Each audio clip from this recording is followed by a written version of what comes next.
Bueno, bien, vamos a repasar dos cuestiones que tal vez surgieron como dudas a lo largo de la semana y en los últimos días también.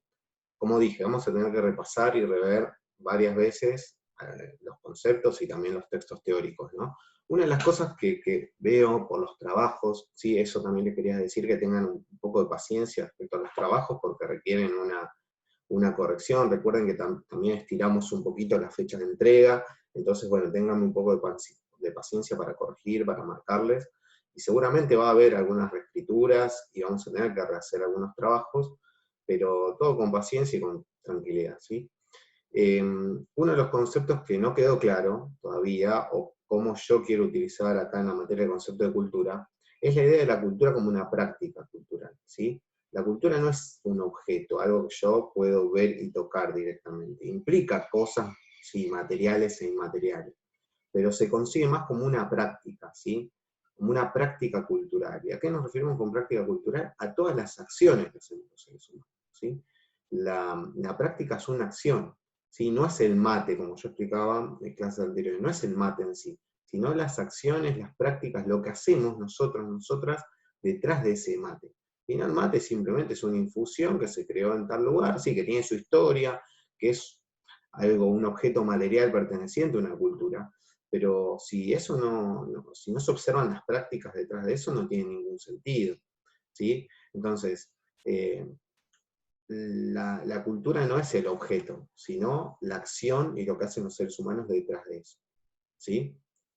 A partir de ahí, esa práctica muestra un montón de hábitos, de costumbres, de ideas, de formas de pensar, de juicios, de maneras de concebir, de ver la realidad, algo que se llama cosmovisión, de mitos, que son relatos que construimos todas y todas para darle, todas y todos para darle explicación a las cuestiones de la realidad.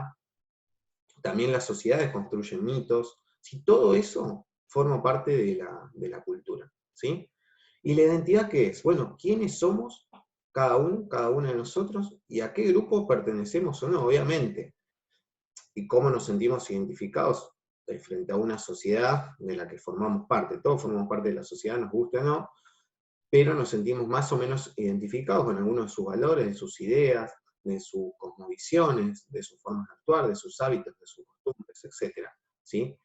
Entonces, básicamente, la identidad se compone por eso, por el quiénes somos y a qué pertenecemos, ¿sí?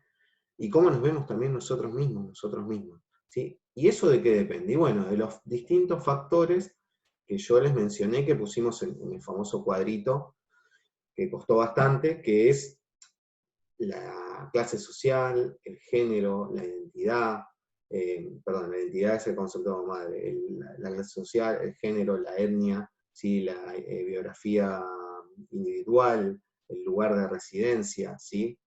Todo eso compone todo lo que sería la identidad, todos los factores que forman parte de la identidad. Por ejemplo, para poner el ejemplo del trabajo, si yo hablo de prácticas culinarias, ¿por qué no digo comida? Porque la comida es un objeto, no hay una práctica detrás de eso. La vaca es vaca, acá y en cualquier lado del mundo, y en cualquier provincia, es lo mismo, ¿sí?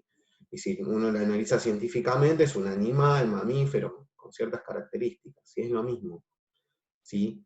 Pero cómo nosotros eso de la naturaleza lo transformamos en un recurso, en un alimento, y después lo comemos, va a cambiar de acuerdo a la sociedad en la que estemos, y también de acuerdo a cada persona, y al grupo que forme parte de esa persona, la identidad que tenga, ¿sí? Si yo pertenezco a cierta clase social, no voy a comer y no voy a cocinar de la misma manera, ¿sí? Que si pertenezco a otra clase social.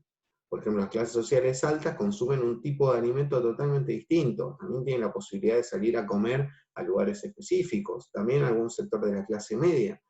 Y la clase baja no. Se alimenta de una manera distinta y concibe, o sea, piensa la alimentación también de una manera distinta. Si voy a analizar el género también, las prácticas culinarias demuestran una cuestión de identidad. Las mujeres, evidentemente, por una cuestión de desigualdad en la sociedad y de cómo se plantea la cultura, la diferencia entre hombres y mujeres, obviamente la mujer tiene mayores conocimientos, por un lado, sobre cocina, y también está, digamos, exigida de alguna manera por la sociedad a cumplir con esas tareas. Sin embargo, el hombre no. Entonces, en general, las mujeres se alimentan, ¿sí? Generan un tipo de alimentación mucho más variada y mejor que los hombres en general, ¿sí? Y así podemos recorrer los aspectos étnicos también, depende a qué etnia yo pertenezca, a qué grupo, digamos, comunidad, que antes se llamaba raza, pero ahora se lo denomina etnia, yo pertenezca, voy a comer de manera distinta, ¿sí? Mi alimentación va a cambiar por todas esas costumbres, esos hábitos que tenemos. El lugar de residencia, obviamente, el país donde yo estoy es distinto, pero también el lugar donde yo nací, ¿sí? Y la manera de alimentarse de las personas que me rodean. Y mi biografía individual también. ¿A qué se refiere biografía individual? Bueno, la historia de cada uno y cada una de nosotras, de nosotros. La historia a qué me refiero, lo que hemos pasado en nuestra familia, lo que nos ha pasado en nuestra vida a lo largo del tiempo, esa es una biografía. Individual, ¿por qué? Porque no es la biografía de los grandes personajes como la historia y la literatura, sino que es lo que nosotros, que nosotras vivimos y cómo eso nos marca, ¿sí? Si tuvimos diferentes traumas o cosas que podemos llamar positivas o negativas en nuestra vida, eso va a influir en la identidad que nosotros tengamos, queramos o no queramos, ¿sí? Y eso va a generar un cambio en cómo nosotros vemos las cosas, en la manera de alimentarnos también. O sea, si nosotros de chicos tuvimos necesidad, no vamos a actuar de la misma manera que si no la tuvimos a la hora de comer, ¿sí? Si cuando éramos chicos vivimos en una familia numerosa, también tiene que ver con los puntos anteriores, con la clase social, con el género, pero tiene que ver más que nada con la memoria y los recuerdos que nosotros tenemos también en nuestra vida. Obviamente ustedes saben por psicología que la memoria de las personas se basa en recuerdos encubridores, que no es tal cual lo que vivimos, recordamos de una manera selectiva, claramente. Pero, por ejemplo, si tuvimos necesidad, tal vez nuestra manera de consumir, de comprar productos sea distinta. O sea, por ejemplo, si tenemos la plata al principio de mes, tratamos de comprar lo máximo posible para que eso no escasee en el futuro. Entonces, un poco a eso se refiere los conceptos que venimos trabajando y la idea también del trabajo que yo les propuse. No sé si se entiende ahí.